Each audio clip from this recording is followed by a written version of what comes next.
Hello friends, welcome to my channel Power of AEM. This is the second video where we are talking about connected assets use cases. In the previous video, we discussed about the overall overview and what we are going to cover in overall series.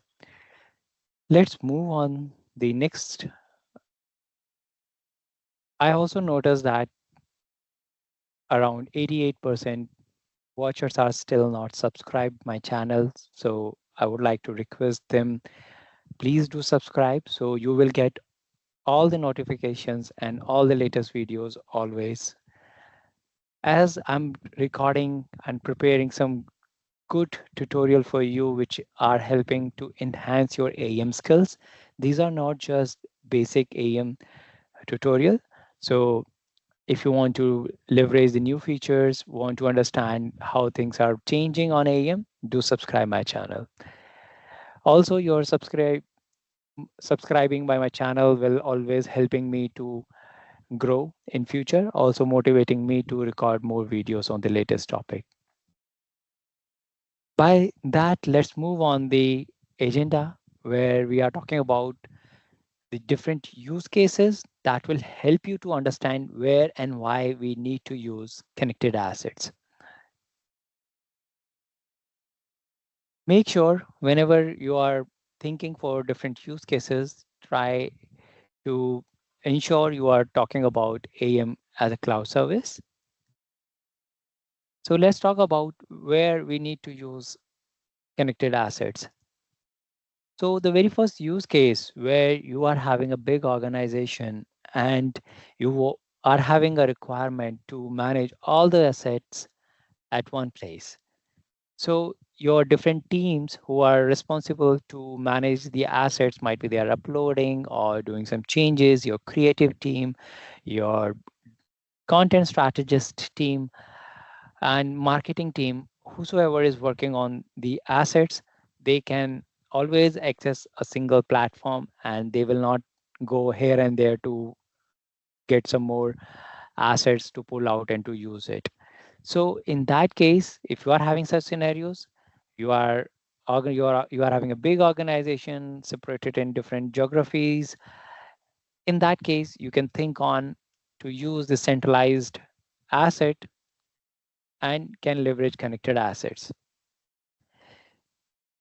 The second use case could be where the separation is the concern. For example, you are having multiple websites, and for that, you want to use assets in order to distribute the load, scaling up your environment, and meeting the organizational boundaries.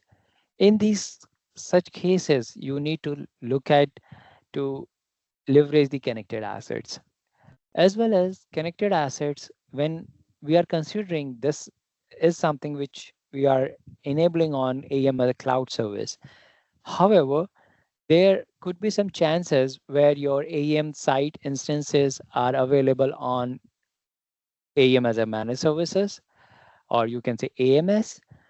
In such scenarios, you can also look at this solution because once you are done with the overall configuration on cloud service, you can leverage the connected asset feature with sites hosted on AEM as a cloud service, as well as AEM hosted on managed services. The, the last point in this use case could be related to compliance and governance. We have seen in our past experience, only certain assets should be available for use. Also, whenever any particular time is coming up or a particular date is coming up, we should have some governance so that asset should not be visible to anyone else or might be uh, decommissioned or unpublished from the environment automatically. Also, we could have some different treatment on those assets. Based on your compliance and governance, you can also think on to use a centralized asset environment. Let's talk about why to use connected assets. Here we just discussed where, but the whys are also more relevant and important whenever you are taking a decision to move on the connected asset environment.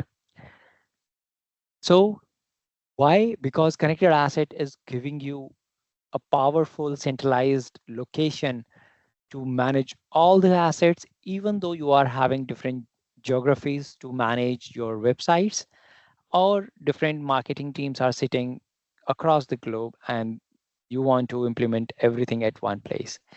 That will ensure you are following the consistency and you are applying some common metadata based on your business needs on a particular regional folders or geographical folders. You can set it up permission at one place. You can align your overall governance as well. So managing all the assets at one place as a centralized, that will be really helpful to achieve all these governance and permissions and any other mechanism that you want to add based on your business need. Second point is related to reusability. As we discussed in where as well, also we discussed the same in the overview video, sites could be multiple. So consider you are having more than one AEM instances. Some are on cloud services and some are on managed services. However, you are utilizing single DAM instance. In that case, you can put a governance like only approved asset or only those assets which are uh, ready to go on live environment. Only those assets should be in use. You can easily do that. You could have multiple websites running on your different AEM sites environment. For that also you can use that, because once you are done with your configuration, those assets are available for you. Also, you can limitize by adding different level of permission. For example, you are working on one of the website for US region. In that case, you can allow your assets in such a way only US region related assets will be visible for you. Same if you are on EMEA, Asia Pacific, or any other region, you can easily manage your assets. So in that case, you can manage your assets and you can reuse your assets across all the sites. The third point is talking about to reduce the duplicacy. We have seen if you are having many websites hosting on AEM platform, in that case, sometime we are using common assets, but we cannot reutilize it. By having connected assets, we can reutilize all those assets. The matter is to put all the common assets in a separate folder where all users can traverse and access it based on their region and based on their needs. You can also think on some different governance, and you can think on some streamlined processes and that you can automate as well. So whenever any team is doing any activity with the asset, might be they are uploading, approving, editing, or any other operation that they are doing, everything is happening at one place. Your content author will never be in focus to do any operation on the asset. They are just using the asset. So in that case, you can apply different workflows related to assets on asset environment and your your page related workflows on sites environment. So that is how you can easily manage and streamline your processes based on your environment. As we discussed, it is really helpful to manage the multi-region environments or organization to keep the metadata separate, to keep asset as a separate. And that's how the big enterprise organization can easily manage their assets, even though they are having multiple teams who are working parallelly. So this is all about the use cases and where and why we need to use connected asset. If you have any question, feel free to drop in the comment box. And thanks for watching.